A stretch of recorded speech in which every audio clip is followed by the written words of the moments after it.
victory in the name of God. He never fails. He protects his own. And he will do it forever and ever. We give him all the glory.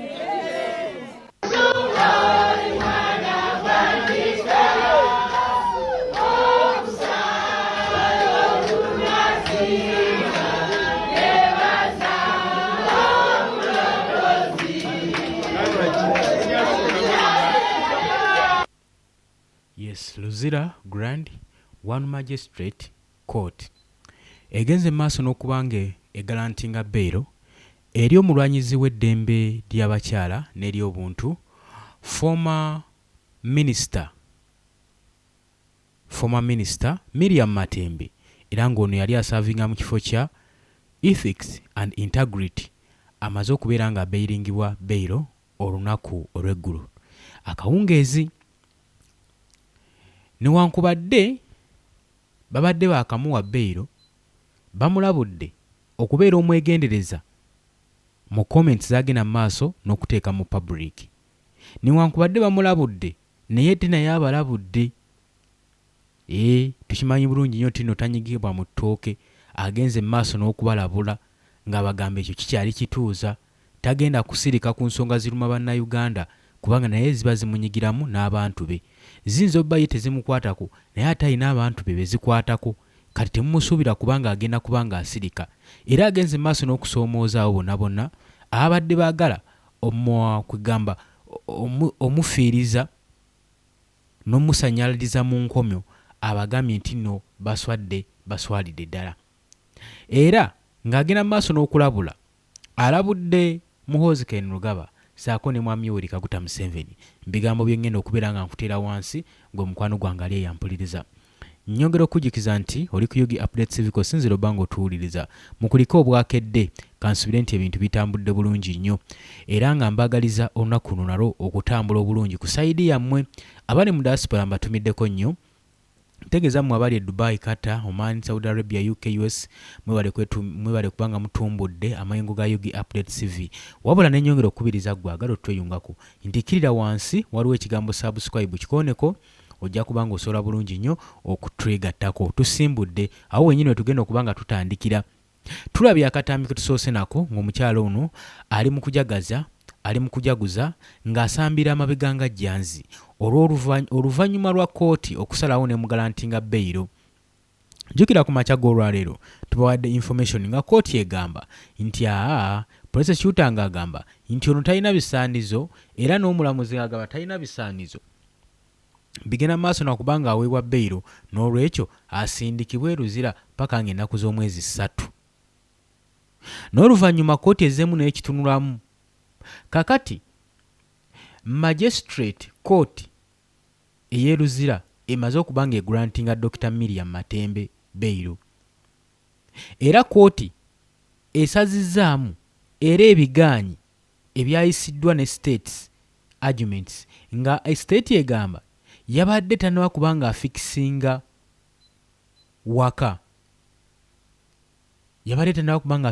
waka era ng'ali seefa mu prison nti ono can you imagine nti mu kkomera ali seefu nnyo okusinga ewaka so agira abeerayo paka ng'ennaku z'omwezi 3 ng'amaze okugalantinga empapula zonna esobola omugalantinga bail state yo wetwe yabadde egamba kuliriza former Ethics and Integrity Minister Miriam Matembe gwe tuli mu kwogerako gwe bagalantinze bail akawungeezi ak'eggulo kooti y'e Luzira oluvannyuma lw'okuspendinga olunaku ng'ali ku remanded e Luzira era ng'atemeza amabega wa mitayimbwa nga tufollowinga okwatibwa kwe okwalabikako ennaku eziyise emabega Matembe yateereddwa nga tasasudde wadde ka cash n'ennusu n'emu newankubadde bail ye yabadde alina okusasula obukadde 3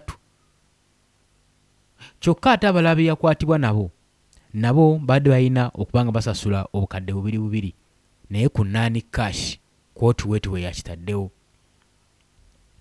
kooti magistrate omulamuzi Sheila Gloria Atim ku lunaku olwokusatu yagenze mu maaso n'okubeera nga aluulinga omusango guno ng'agamba Miriam Matemi yabadde amaze okuba nga alikwayalinga legal requirements zonna era nga zimuwa obusobozi okuba nga aweebwa beyiro so ng'omulamuzi talaba nsonga lwaki amma omukyalo ono ow'emyaka 73 beyiro. Era omulamuzi n'agenda mu maaso n'okurejectinga ebyabadde bigambibwa ne state ng'egenda mu maaso n'okuwoza ng'egamba tanaba kubanga afikisinga maka ge waka engeri gye baali bagayingiridde ne bagamenya era nga kigambibwa nti nno ayinza kuba nga ali seefu wano mu kkomera so agira akajjaddeyo mu kkomera. State no wetyo yayisizza. Mu kukwatibwa kwe tukimanyi bulungi nnyo ab'ebitongole bitamanyikibwa abali mu leeya baasalako amaka g'omukyalo ono era ne bagenda mu maaso n'okuba nga baaza buli kimu ne bamenya enzigi ezaaliwo ne boonoonako ne buli kimu nga bamanya operation we zibeera UPDF oba aba SFC zibatera okukola. Mpadde example sigambye nti be baakikola kubanga abaakikola tebamanyikibwa newankubadde Chief of Defence Force Muhoozi Kainerugaba yavaayo ne yeewaana ku social media nga we yali agenze mu maaso n'okubeera nga akonfaminga eggwanga nti yali asibye Miriam Matembe. Tetumanyi oba weekitewe kiri. Kakati state prosecutor ng'agamba nti ono ali seefu ng'ali mu kkomera than okusinga ewuwe kubanga ewuwe tewannatereera tewannaba kubeera nga watebenkera era ng'alinga abagamba talaba nsonga waaki mugenda mu maaso n'okupapa nga mukaalakaala n'okudda ewaka agira asigaddeyo mu kkomera paka ng'ennaku z'omwezi 3 olwo tunaddamu okujja okuwulira omulamuzi nti oba ewaka we wateredde kati asaanidde okuba nga aweebwa beyiro. Can you imagine? Tukyagenda maaso gwe mukwano gwange ali yampuliriza nze nagambye dda nti oli ku UG Update TV kosinzira oba nga otuwuliriza. Mu kudelivalinga ruling omulamuzi agambye kooti ewadde oba egalantinze beyiro oluvannyuma lw'okukonsidalinga several factors ku Miriam Matembe era ako nga kwassa ne nature ey'omusango gwe baali bamukwatiddeko gwagenda mu maaso n'okuba nga awera ennemba nago era ng'agamba nti possible punishment ekibonerezo ekiyinza okuba nga kimuweebwa agenda mu maaso n'okuba nga alumirizibwa. Kigambibwa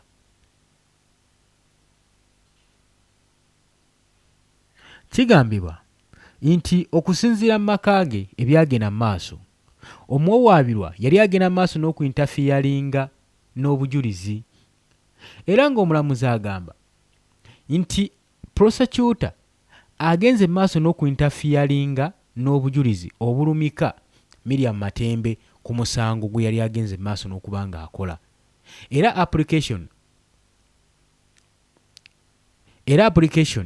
emaze okuba nga ekisalawo nga we ba-applyinze nga bagamba nti no previous convictions and has committed to appear in court after required.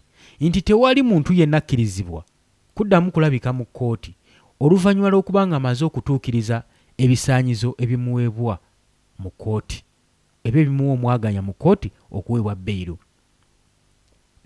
Era ng'agamba no much dispute as risen from the prosecution about this. Nti tewali kintu kyonna kiteekeddwamu kirayizinga oba kijjayo nsonga eri prosecutor okubanga ensonga eno yagiyisizzaamu so omukyala abadde agisaana busaanyi kubanga agalantingibwa beyiro.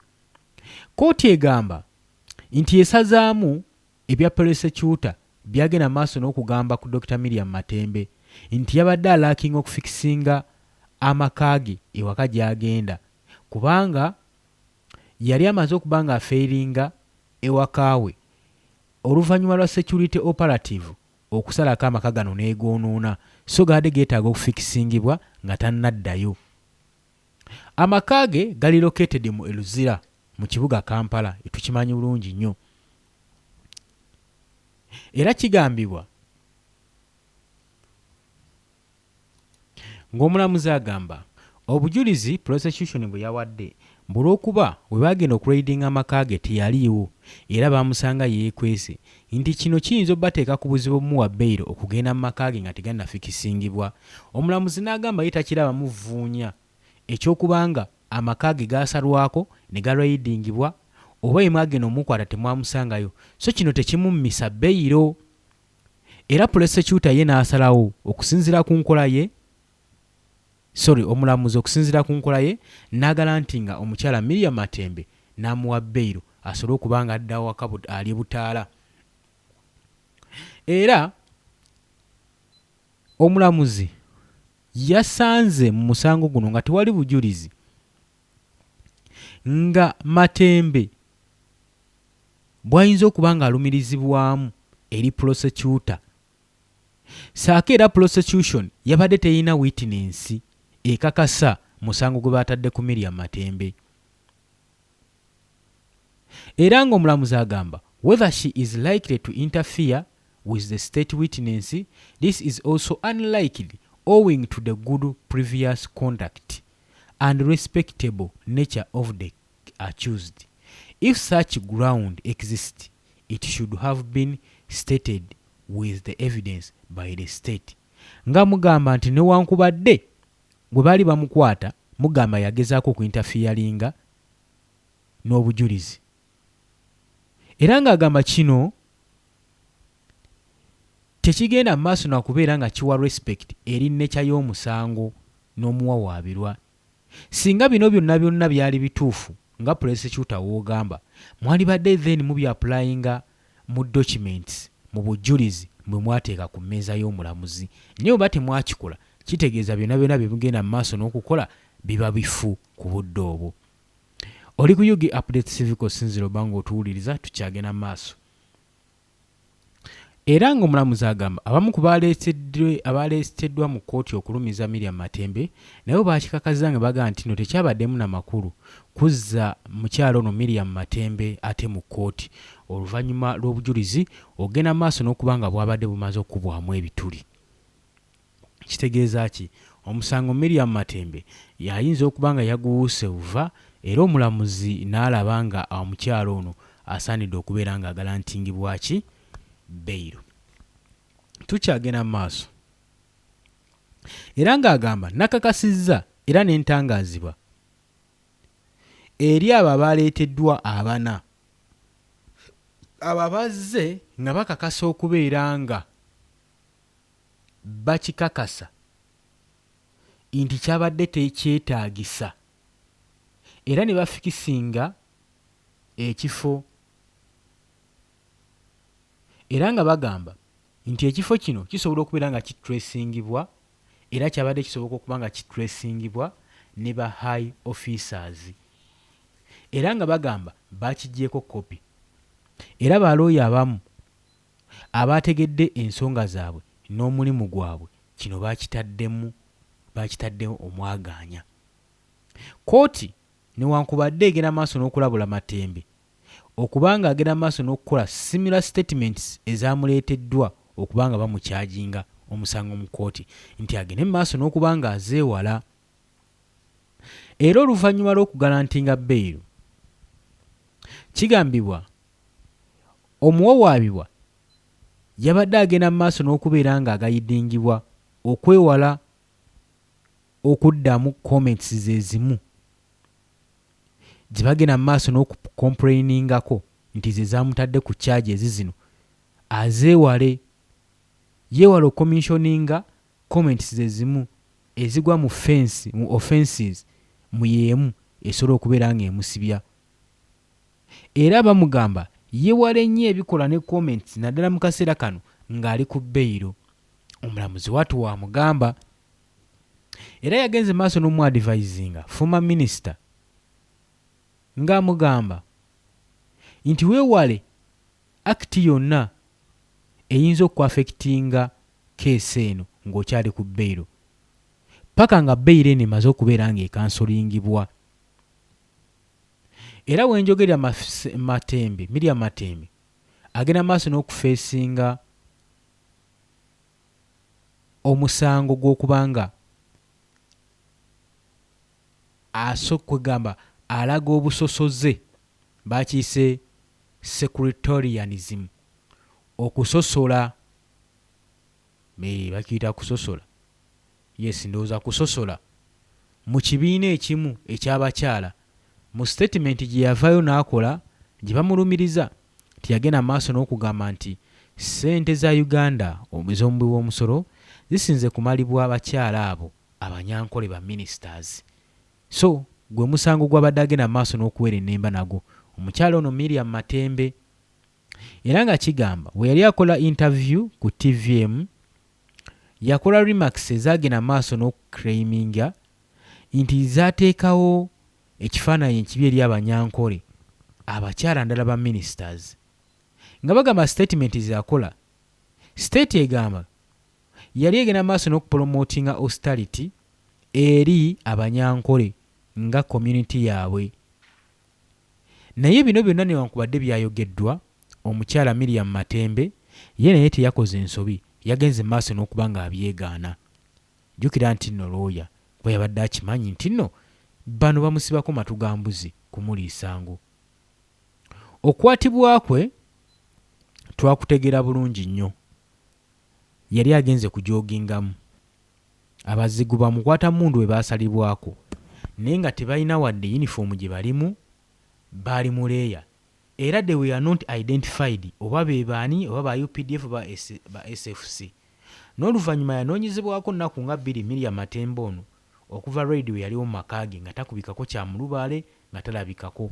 So ne kyeraliikiriza nnyo bad advocates abalwanira eddembe ly'abakyala. Era ne bagenda mu maaso n'okuba nga bassaawo embeera okusobola okulaba nga babanja omuntu waabwe wajabulidde, nga bagamba gavumenti bwebanga emuyina beetaaga bamanye gavumenti eva yerangirire ali mu military facilities, ali mu police custody, ali luddawa. Naye njagala nkutegeeze mu kkooti mumuwa beyiro bagitaddeko obukwakkulizo, takula kikola na kimu kigenda mu maaso nakubanga kimuzza mu kkooti. Kati twebuuza nga ye advocates era yabaga amateeka. Jjukira omukyalo ono y'omu ku members abaaliwo mu 1985, members abaatula kakiiko baali ba members 21 abagenda mu maaso n'okubaga ssemateeka w'eggwanga Uganda. Omukyalo ono era nga advocates agenda mu maaso n'okucriticizinga gavumenti, kati so mumuwa nsonga ki z'abayogerako n'ez'abatalina kwogerako. Ye lwaki muba mubalimitinga? Kino tekiba tekiyamba ffe, kiba kiyamba gavumenti okwetereeza. We bagigambako ebikyamu bye beegenze maaso n'okkola bigiyambako okwetereeza. Gavumenti yandibadde esiima busiimi bantu nga bano abatwala omwaganya nga tebabasasudde ne beekolera omulimu ne bagenda maaso n'obateeka ku nninga. Kikuyambako nti nno kabineti gye walonda ekola oba tekola. Omwana ng'agikubyemu ebituli. So omukyalo ono bwe busungu bwe yabadde ayina. Wabula tutunuulira akatambi akakiraimingibwa okubanga ke kamu ke basinziddeko okumutwala mu kkooti. Ngenda nkubanga nkuwa akatambi kano mu ngeri y'ekimpowooze osooke olabe ensonga zino tuzigattirire tuggyemu ekyamakulu okusinzira ku mulamwa gwaffe nga we guli. So n'oluvannyuma naakutwala mu maaso. Naye nga nnyongeza okujjukiza nti oli ku UG Update Civic osinze obanga otuwuliriza, gwe yenna atannatoyongako okkirira wansi ekigambo subscribe nagambye dda weekiri kikooneko obeere nga otweyungako.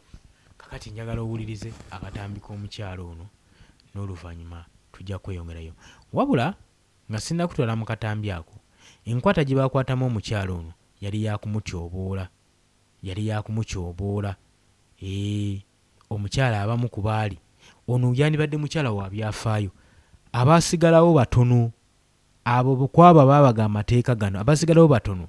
So bano bandibadde bakwatibwa ng'ekyomuwendo nga basiga n'ekifaananyi ku ki bantu ki abaakola constitution, kifaananyi ki kye basiigira eri eggwanga. Kati ebyo ebintu gavumenti yeetaaga okuba ng'ekola ki ng'ebirowoozaako. Oli ku UG Update Civic osinza obanga otuwuliriza embeera egenda maaso mu ggwanga nga emugiraba mu kulonda ebyaliwo mwabiraba. Kati bad advocates tobaneenya nabo kwogera, bagenda maaso n'okutunira ebintu nga bino nga beebuuza naye kaakati tuli mu nsi ki kuva ddi nga UPDF jet SFC SMI bagenda maaso n'okubeera nga bawamba obuyinza obwa electoral commission. Kakati no wa electoral commission ono naye asaana abibuzibweko ebibuuzo, asaana abitebye. Lwaki aba asuulawo abamulagajjavu nnyo okusuulawo omulimu gwe n'agukwasa bamukwata mmundu byenyigira ebyobufuzi ng'ate ssemateeka ebakugira era ebakwata. Ensonga eyo oba osobola okuba ng'ogitegeera. Naye saagala kulwisa bye bimu ku bino ebyakwasizza Mariam Matembe, n'oluvannyuma tubeere nga tweyongerayo gwe mukwano gwange ali eyo. Wuliriza, tunuulira. Abakiza Besigye engeri gyabonabonamu obalaba bonna abo mazima ga Katonda n'ogamba nti kati Uganda President Museveni eyagenda n'arwana nga Museveni naffe ffenna nze nali mu UPM ondaba wano bampita ngu nze ndi opposition.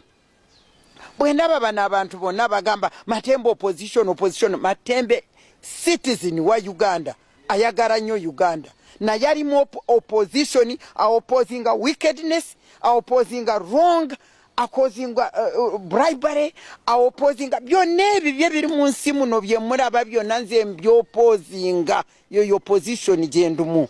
Naye teri ekinduma nnyo n'enfa n'empulira ngenda kufa singa sirwa Katonda okunkuuma n'ambeesawo. Bwe ndaba President Museveni yagenda mu nsiko n'abaana baffe bonna abatona ki bonna n'avaayo n'agamba ngu ateeka kwenkyukakyuka. Kati watuuse wano gavumenti eggwanga lyonna n'aliteeka mu mikono ya famire ye n'aliteeka mu mikono y'amaka ge nga gafugibwa kati mutabani we bayita Muhoozi. Mwe kye mutamanyi bakazi bonna bava Nkole ba minisita bonna boolaba bonna bava mu famire ya president ya Museveni. Simanyi kinkalubira n'okumuyita president essaawa eno saagala kumunyoma saagala kumuvuma naye kinkalubirira okumuyita president kubanga sirooza nti yafuga eggwanga. Tumuwadde akalulu yamala kafuna kati gwe behind the scenes eggwanga n'aliwa mutabani we Muhoozi. Muhoozi kye kiki? Nze mbuuziza emirundi mingi mu linnya lya Katonda nze nna Katonda wange nkuuma yabaleese wano mwogere nange kubanga nze mbadde sibiriiko ne details sizimanyi. Naye Muhoozi yaani agenda n'abuzaawo abantu mu Uganda muno ng'omusajja Rubegono Lukwago meya waffe agenze Lukwago tavumana Lukwago ne bw'omuyita Lukwago abeerawo yarwanirira ebyeddembe. Kati Muhoozi yaani CDF nguye CDF si mukulu w'amagye. Amagye anayagawa olukusa ngu gagende galabe citizen abatali b'amagye ordinary citizens ba Uganda abatali b'amagye ngu kamanda w'amagye aragire bagende n'amamotoka babakiyita ki mu Luganda si kubakwata babawambe ngu bagende mu maka gaabwe babawambe bakawamba batono. Oyo Besigye omulaba ebimutuuseeko mazima omwaka gwedde guno gwakubiri Besigye omusajja Besigye mazima yali mu nsiko ng'atwitinga Museveni obulwadde ngu mutabani wa Muhoozi oyo mutabani wa Museveni ngu kati yalagira Besigye tugenda kumutta Besigye agenda kufa bw'ati bamwanga Kivumbi abo bababuzaawo abantu bangi nnyo bonna b'omunupu bonna baafa baabulawo kubanga Amini akomyewo. Kakati ono Muhoozi yamini wa Uganda.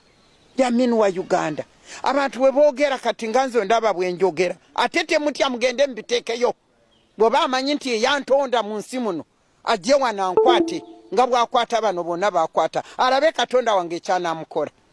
Era nze nkaabira Katonda essaawa eno nkaabira Katonda ake wano abeko kyakwerera bana Uganda. Ddala si President Museveni eyagenda mu nsiko anunule eggwanga kati alinunule kwa Amin Obote kati n'aliweeza omutabani ali iko to Amini ate nu ekisingira ddala okututta ne tufa bufi bino by'okugenda n'atwitinga who is he?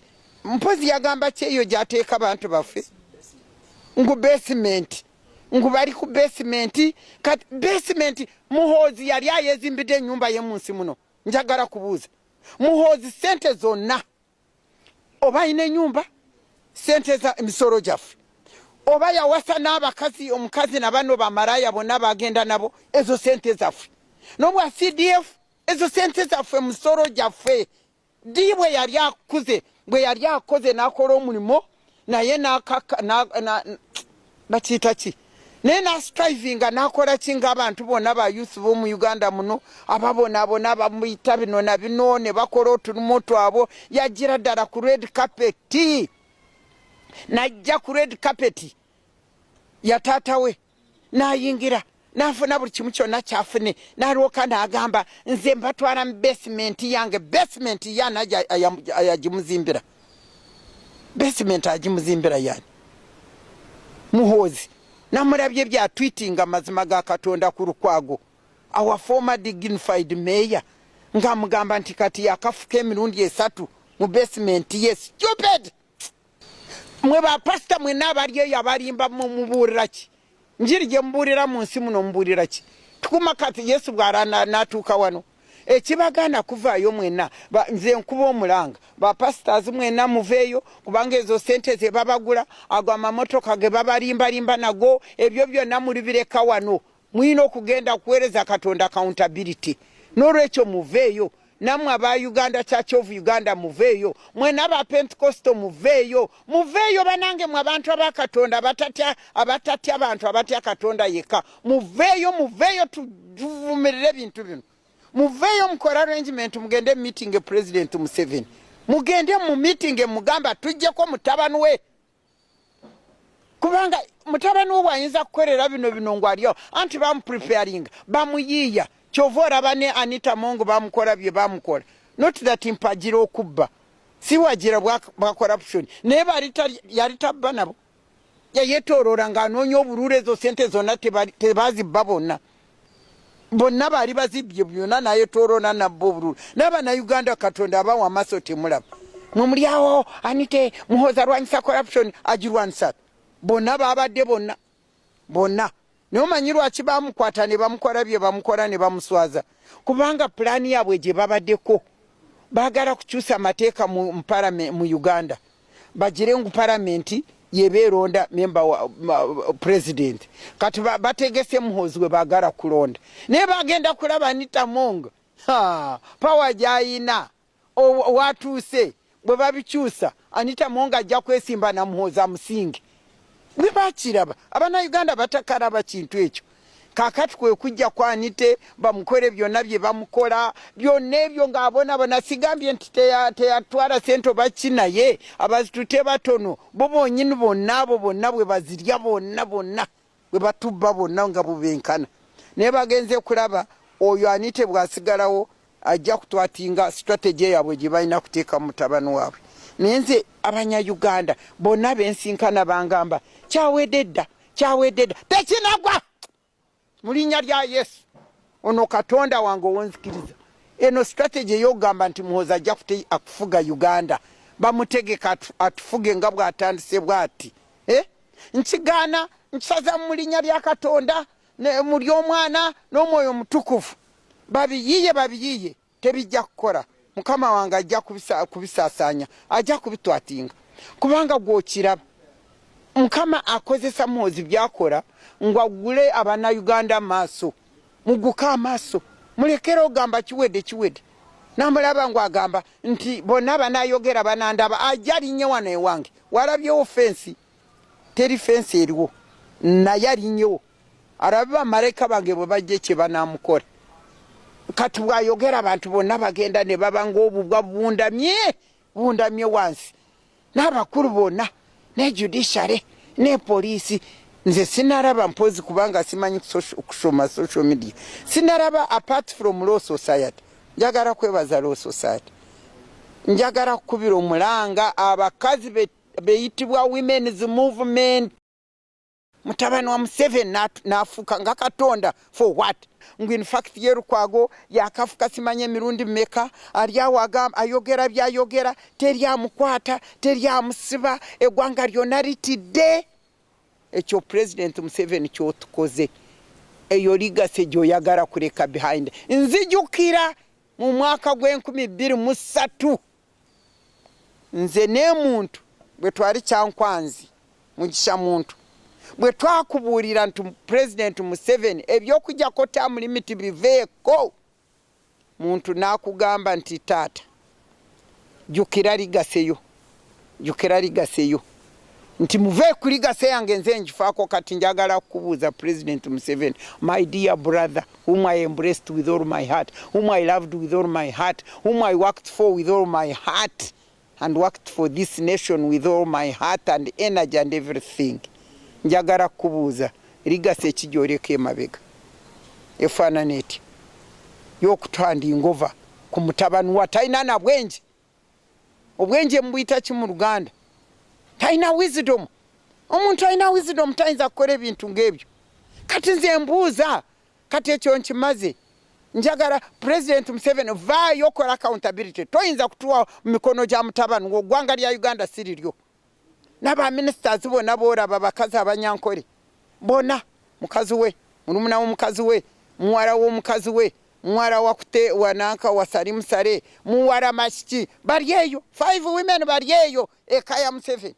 Emisoro gyaffe gyegenda, ffe tuli wano mundaba wano ndi naki naye ndina Yesu yamala naye nze njagala kumugamba aveeyo lekeraawo kutuhandi ingova ku mutabani wo atalina na bwenje.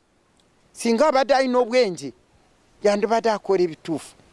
Naye ekyokubiri nze mbuuza mwe abapoliisi, mwe poliisi Uganda police yaki lwaki temuhanding over? Why don't you lwaki throwing down your bakiyita kikulekulira? Lwaki temulekulira ne mugamba nti ffe oba mwatuteekako okutukozesa ng'amagye ffe tulekulidde? Kubanga nze constitution gye nakola, nze omu ku bakola constitution kyensiimako Katonda. Kimu ku bintu byensiima Katonda naliwo nga Museveni tannatwala bukulembeze, nendaba byonna ebyaliwo, nenyingira nenkola constitution, nenkola nga bwe twakola nga tujja Uganda kuva wansi kutuuka gye twagituusa. N'ekinduma kulaba ndi wano nkyaliwo nga kaliisoliiso, njiraba nga witness njiraba ng'eddayo. Naye President Museveni teyandibadde n'akola bino byatukolera. Mutabani we n'atufuukira nga Katonda waffe. Mutabani wa Museveni n'afuuka nga Katonda. For what? N'ayingirira kugamba yafuga poliisi, yafuga parliament, yafuga judiciary, yafuga buli kimu kyonna. Ngani? Who is he? Nze nsaba Katonda tusalirewo ky'okukola. Singa Katonda wange ompuliriza, sigamba nti omutti. Naye kola ky'okola otuyambe. Musajja agenda kututta n'emyoyo nga ffe tukyali balamu. Yes, kulisizaayoko obubaka obadde buwanvu nnyo, naye mbadde ngezaako kulaga na kutangaaza ku biki ebigambo Maria Matembe byabadde agenda maaso n'okwogera nga byogerera eri bakama be, ng'agenda maaso n'obagamba nti mweddeko ku mize gye mugenda maaso n'okukola n'okutuusa ku bannayuganda, era ng'agenda maaso n'okubalabula. Naye newankubadde nkugambye nti nno bamugala nti nze bbeero saako n'okumulabula, naye abalabudde abagamba tagenda sirikira bikyamu bigenda maaso nakolebwa gavumenti. Tukimanya bulungi nnyo Maria Matembe si y'omu ku abo ababadde si y'omu yekka abadde bagenda maaso n'okuyitisazinga gavumenti mu nsonga zino mu periods zino. Njukira ne Chief of Defence ne Leader of Opposition Ndoyo Ssenyonyi yagenda maaso ennaku zino adde awera ennemba ne Muhoozi Kainerugaba kubadde kusikangana muguwa, era nga Chief of Defence agamba nti agenda kubeera nga anoonya engeri ey'okujja Leader of Opposition mu kifo kino mu ofiisi ye. Newankubadde bingi byogeddwa n'okukyolebwa ne kubaawo, naye Leader of Opposition Joel Ssenyonyi ono nno era ye mwogezi w'ekibiina kya National Platform Saagala Weerabire yagenze maaso naye n'okukomba kwerima ng'alabula Muhoozi Kainerugaba n'olw'ebigambo bino. Wuliriza ke katambi ngeno okusembayo okuteerayo n'oluvannyuma tujja kwesangayo mu comment section. Mbagaliza olunaku olulungi, mweraba. Ono Muhoozi byakola mwe Museveni ne banno bitambulira ku mateeka. bino si bye byabatwala mu nsiko, bino Tafiire byayogerako kubanga yakikkaatiriza nti aba Directorate of Crime Intelligence ekulemberwa General Christopher Damulira batta abantu extrajudicial killings era n'alabula amuddire mu bigere Professor Ephraim Kamuntu. Bino bimwalwanirira bye byabatwala mu nsiko. Lwaki ono mutabani wammwe temumukomako?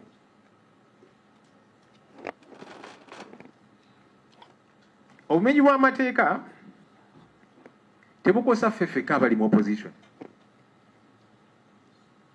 Era Baidi Mutwe n'abalala bawambibwa abantu abamu nga tebakwatako nnyo. Awo esi wa kibiina kyange oba ki ti oba oli abalina n'omusango.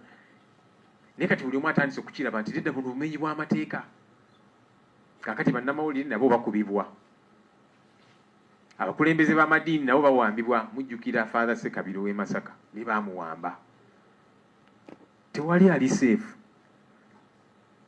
Kanalayo Muhoozi yatiisatiisa ne bannamawulire ndowooza tayagala mwogere ku nsonga zino muzireportingeko naga NTV ne Daily Monitor nzija nja kubaggala kati ayagala kutiisatiisa buli omu tubeere mu kutya. N'aba NRM nabo tebali safe. Palamenti nga tutudde wiiki ewedde nayogera ku mbaka wa NRM Margaret Etiru mbaka omukyalo wa Muria naye yatwalibwa ne wayitawo ebbanga nga tewali amanyi mayitirege. Ewa NRM ekikulaga nti nammwe aba NRM abalowooza nti muli safe. Temuli safe. Temuli. Civil society bonna abalaga nti temulina kye muŋŋamba. Wano akakiiko ka Parliament kamusamuninga aka defense n'agamba mmwe basiru mmwe nja kujja mwenna mbasibe. Akakiiko ne katya. Ne speaker yaliwo mu kaseera ako n'asirika. Kakati awo wetutuuse mwe aba NRM abalowooza nti muli safe yagamba nti mmwe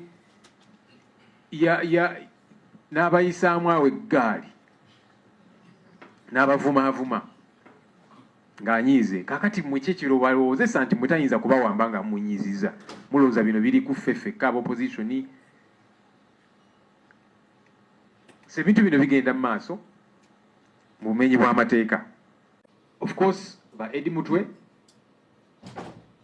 bawambibwa n'abalala bangi bali mu makomera ba Alex Waisa Mufumbiro, Dr. Kiza Besigye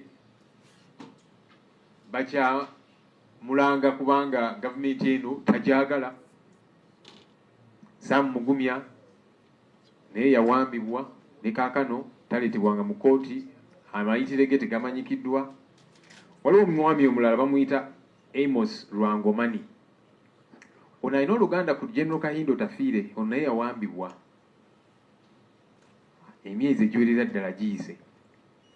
Tebamuleetanga mu kooti. Ali eyo bali mu kumutulugunya. Ndowooza ensonga lwaki General Kahindo Tafiire kati ayogera ku bintu bino kuba naye alina obulumi ate ng'abimanyi bituufu kubanga alinayo obuwe. Tabiwulira buwulizi naye alinayo obuwe. Christopher Godi abamu gwe bamanyi nga King Zare oyo naye yawambibwa ennaku z'omwezi 21 April ne kaakano taleetebwanga mu kooti, tatwalibwanga mu kooti. Bwe twava mu kalulu ka 2026 akakaggwa mwalaba engeri gye kayisibwamu omukulembeze w'ekibiina kya NUP Oweekitiibwa Kyagulanyi ne famire ye neerumbibwa ne bayisibwa obubi. Ebintu bize bibeerawo bino. Kakati ku Mande mwalabye Kanso Elias Lukwago balumbye amaka ge ne bamuwamba. Muhoozi n'avaayo nti ono nze mulina mu basement.